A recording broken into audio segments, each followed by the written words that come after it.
Bonjour à tous et bonjour à toutes. Bienvenue pour votre petit moment de méditation aujourd'hui ici à l'Église M. Alors, j'ai découvert dernièrement que c'était revenu à la mode ce slogan « No fear ».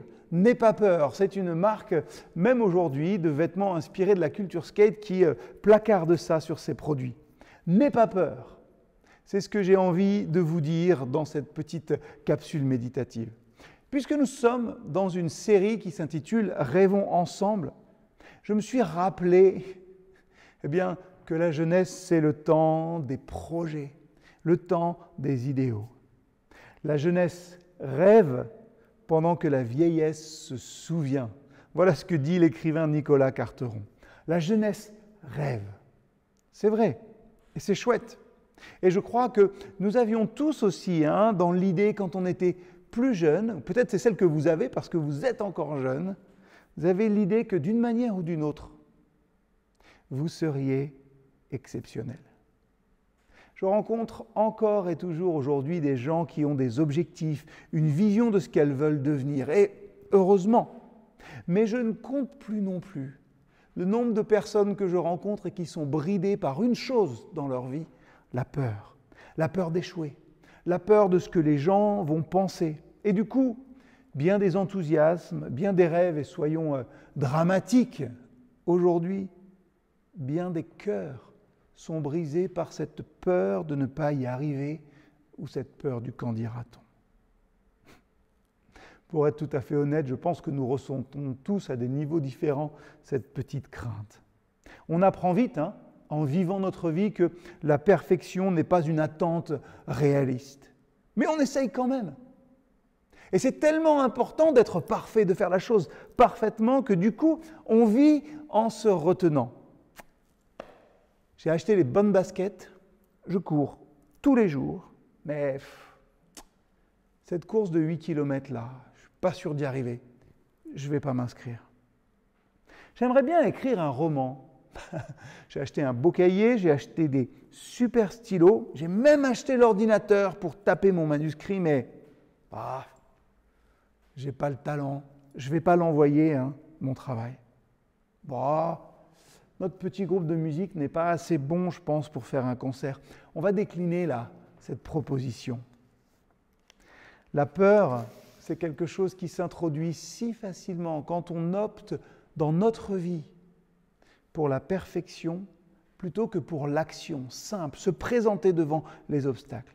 Rien n'arrive du jour au lendemain. Et si vous voulez changer profondément, une seule solution, allez-y, agissez. Commencez là où vous êtes, dans votre vie comme dans votre foi, parce qu'après tout, vivre sa vie en tant que chrétien, n'est-ce pas vivre sa foi au quotidien? On arrive si facilement à se cacher, on arrive si facilement à avoir peur. Prenez votre calendrier par exemple, les choses que vous avez à faire, comment vous les voyez? Comme des obstacles, des problèmes ou des opportunités? Un exemple tout bête. C'est moi qui prêche dimanche. Mince, il faut faire toutes ces méditations. Comment je le prends? Un obstacle? C'est un problème? Ça nourrit mon anxiété ou mon stress? Ou alors c'est une opportunité qui m'est donnée par le Seigneur parce qu'il veut me montrer quelque chose ou me faire grandir? Dans la vie, et excusez la litote, tout n'est pas facile. Mais la seule solution, c'est se présenter et agir. Oui, la peur peut persister, mais il y a une puissance libératrice à faire le premier pas. Apprenez à vous présenter et à agir. Certaines des plus belles choses qui se sont produites dans votre vie sont arrivées parce que vous avez fait le premier pas, parce que vous avez eu le courage de sortir la tête du sable et de faire simplement ce qu'il y avait à faire. Ce n'est pas toujours facile. Mais n'oubliez pas la promesse qui nous est donnée aujourd'hui. Je suis certain de ceci, celui qui a commencé en vous une œuvre bonne parmi vous, la continuera jusqu'à son achèvement. Un écrivain britannique, cette fois Terry Pratchett, disait « Dans chaque vieux, il y a un jeune qui se demande ce qui s'est passé. » Ne risquez pas de vous demander un jour qu'est-ce qui s'est passé. La foi s'incarne dans votre vie. Votre confiance en Dieu s'incarne dans votre quotidien. Votre espérance s'inscrit dans cette certitude, je ne suis pas tout seul. Votre croissance ne s'inscrit pas dans la quête de la perfection, mais dans le réenchantement de l'ordinaire et du quotidien de votre foi. Votre confiance en celui qui vous mène à bon port augmente votre fidélité. Vous ne le voyez peut-être pas, pas toujours, mais vous n'êtes pas seul. Alors, mon rêve aujourd'hui, que nous soyons tous et toutes, et que nous soyons peut-être particulièrement, puisque c'est ici que je parle, à l'Église M, une communauté de croyants qui n'est pas paralysée par la quête de la perfection, mais une fraternité qui se lève et qui agit.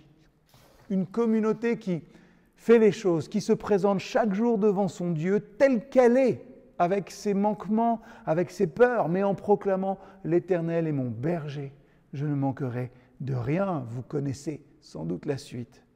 Une communauté persuadée que celui qui a commencé en nous cette œuvre bonne l'amènera à son terme. Si vous êtes découragé, tenez bon. Vous ne savez peut-être pas quand poindra le soleil, mais il n'est pas loin. N'arrêtons jamais d'agir, de nous présenter, de travailler en comptant sur l'Éternel. Nous présentant sans cesse devant lui, n'arrêtons pas d'agir. C'est le seul moyen de voir les miracles se produire. À demain.